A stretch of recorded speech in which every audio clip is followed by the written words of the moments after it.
रामकृष्ण हरी मंडळी, आपल्या या भक्तिमय वातावरणात मराठी भक्ती या यूट्यूब चॅनेलमध्ये आपले मनापासून स्वागत आहे।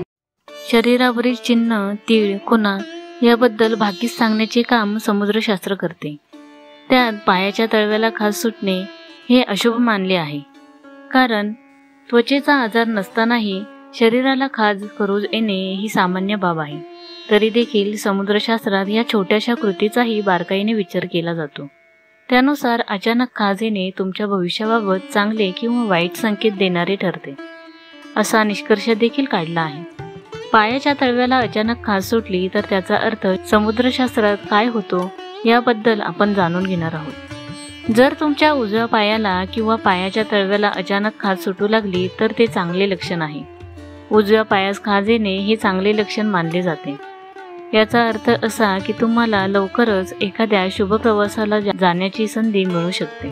या प्रवासात तुमच्या योजना पूर्ण होतील आणि तुमचे काम यशस्वी होईल, तसेच आर्थिक लाभही मिळू शकतो। जर तुमच्या डाव्या पायाला अचानक खाज येत असेल तर तुम्ही सावध राहण्याची गरज आहे।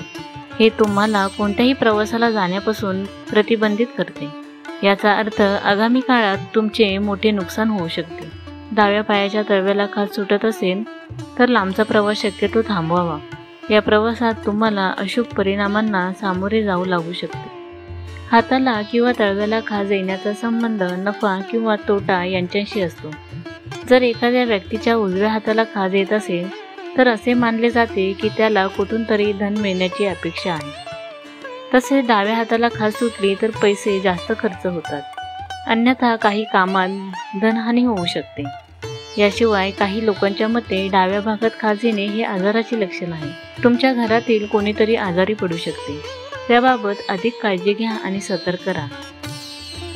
व्हिडिओ आवडल्यास चॅनेलला सबस्क्राईब करा, लाईक करा आणि शेअर करा। धन्यवाद।